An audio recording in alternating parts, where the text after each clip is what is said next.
Welcome to County Report this week. I'm Lorna Virgili, and thank you for watching. We start the show this week with a press event by County Executive Marc Elrich, where he addressed two issued statements. The first related to the withdrawal of candidacy from Tonya Chapman as the nominee to become police chief. I think this has been a very long process, and she had spent a lot of time talking to people, and while she didn't have 5 votes against her, she didn't have 5 votes for her, and I think she thought, just at this point it wasn't worth going through more uncertainty. She spent a lot of time kind of hanging out on this, and I think it's going on over 2 months now, and she probably figured that, she needed to have a break and go on. Elrich also addressed concerns regarding Montgomery County releasing undocumented people accused of serious crimes back into communities despite ICE's detainer requests. We have basically the same policy that Ike had before me. I didn't change anything. I made an executive order out of what had been a policy. We were clearer about defining what other departments can do, but it was like everybody was operating under those similar guidelines anyway. We did a scrub of what we were doing just to evaluate where we were. We really didn't have to change anything. But there was a desire for something stronger than, just we've made a policy to do this. But we continue to look carefully at who's getting released. And I share the concern that other people have about folks going back in the community. But as we tried to say in the release, the reason I cited the Fourth Amendment is because the Fourth Amendment is a real thing. If anybody believes this is a nation of laws, this is one of those laws, and that says you cannot take anybody without a warrant. And a warrant is issued by a judge. And these detainers aren't coming from judges. Montgomery County Executive Marc Elrich and Congressman John Sarbanes joined Brookville residents and community leaders to dedicate a new single-span bridge on Gold Mine Road over the Hollins River.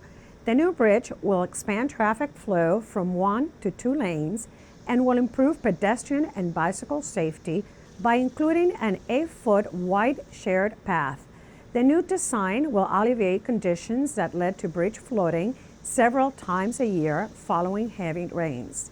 The $3.5 million bridge project, which was supported by funds from the Federal Highway Administration and the county, was finished on schedule by the Montgomery County Department of Transportation in time to allow for school buses to pass through the Brookville neighborhood for the opening of the 2019-2020 school year. Montgomery County has a new Adventist healthcare hospital. The 180-bed White Oak Medical Center officially replaced the Washington Adventist Hospital in Takoma Park, which is now a 24/7 emergency care center for minor injuries and illnesses. When I first started representing this area when I was elected on the council, we understood that access to quality health care was critical. But we didn't have that here. There really wasn't a hospital nearby. So this is going to bring not only high quality health care, but also jobs. And it's also one of the ingredients of the White Oak Science Gateway master plan that we're trying to push really hard to bring to fruition. The White Oak Medical Center is located on Healing Way in Silver Spring, about 6 miles from the old facility. According to White Oak officials, the $400 million hospital is equipped with private patient rooms, a nationally recognized cardiac care program, larger operating rooms, and other cutting-edge treatments, services, and technologies. September is National Preparedness Month, and the county's Office of Emergency Management and Homeland Security reminds residents to be prepared for potential emergencies and disasters. Joining us to tell us more is Joe Corona, Outreach Coordinator from the Office of Emergency Management and Homeland Security. Welcome, Joe, and what should residents know? September is National Preparedness Month, and preparedness is so important for the Montgomery County community because no one is going to care more about your safety and well-being than yourself. We have a lot of resources in Montgomery County to deal with an emergency or disaster, But during an emergency, those resources are going to be used on those life safety issues, and we want to make sure that you're not one of them. So take part in our many events that we have throughout the month. We have events on business preparedness, general emergency preparedness, we have senior preparedness, pet preparedness, a number of different events all on our calendar on our website. Take the moment to register for one of those. And even if you're not able to come out to one of our events, we have a lot of different resources on our website, like our Community Emergency Preparedness book that asks a lot of different questions that you should consider during an emergency to help you plan better. Take advantage of those. If you're not able to download them, you can request them through 311 as well. We have them in 7 different languages. So take the opportunity this month to begin your preparedness process if you haven't done so already. Thank you, Joe. And for more great tips, go to montgomerycountymd.gov/OEMHS. County residents are also reminded to sign up for Alert Montgomery, the county's official emergency alert system. To sign up, go to alert.montgomerycountymd.gov. This week on the county's Spanish language radio show, we had Councilmember Gabe Albornoz as guest. We talked about his first few months in office as a freshman member of County Council and also talked about upcoming legislation he will author regarding e-cigarette sales around middle and high schools in the county. We know from studies that e-cigarettes have a disproportionate negative impact on children and youth, and we also know that the rates of youth participating in this very negative activity are increasing exponentially. And so we want to do everything we can to arm parents with the tools necessary to prevent their children from getting addicted to these products in the first place. And so we want to eliminate the sale of these products as close to middle schools and high schools as possible to prevent them from getting their hands on it in the first place. Councilmember Albornoz says to have enough support within County Council that he is confident that the legislation will be approved. You can watch this entire episode of Montgomery al Día on the county's YouTube channel. Coming up on County Report this week, the Takoma Park Folk Festival is just around the corner. And get ready for FutureFest, a new family-oriented festival that unites innovation and cultural heritage. Those stories and more when we come back. Introducing Ride on Flex, Montgomery County Department of Transportation's new on-demand transit service to help you get around in defined Rockville and Glenmont-Wheaton zones. Download the Ride on Flex app to book your ride. No fixed stops or fixed schedules. The Flex comes when you book. New 11-passenger buses are wheelchair accessible and have free Wi-Fi. And you ride for $2 or less. Visit rideonflex.com for service areas and hours of operation. In Montgomery County, we have a goal to reduce waste and recycle 70% of all waste by 2020. By recycling and reducing waste, we save natural resources and make our community even better. So recycle at home, work, school, everywhere, and keep recycling going. For more information, call the Montgomery County, Maryland Division of Solid Waste Services at 311 or visit montgomerycountymd.gov/recycling. Keep it going. Recycle more now. Welcome back to County Report this week. I'm Lorna Virgili. Family, friends, and fellowship was celebrated across generations at the Lincoln Park Forever Annual Picnic. Rockville 11's Kathy Dantzler brings us the highlights from one of Rockville's most historic African-American neighborhoods. The Lincoln Park community prides itself on its rich African-American history. And the Lincoln Park Forever Reunion shows the pride of this neighborhood, which has already been one of the best parts of Rockville. LP forever. LP forever.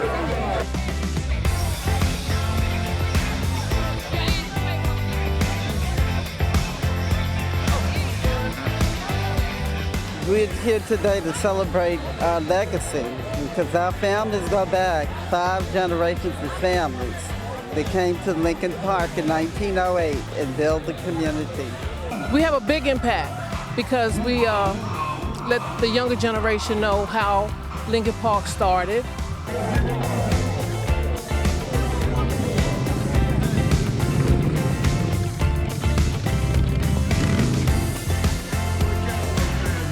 everybody has a chance to grow here. Everybody's always wanting to lend a hand and make sure that the kids of the younger generation have all the resources they need.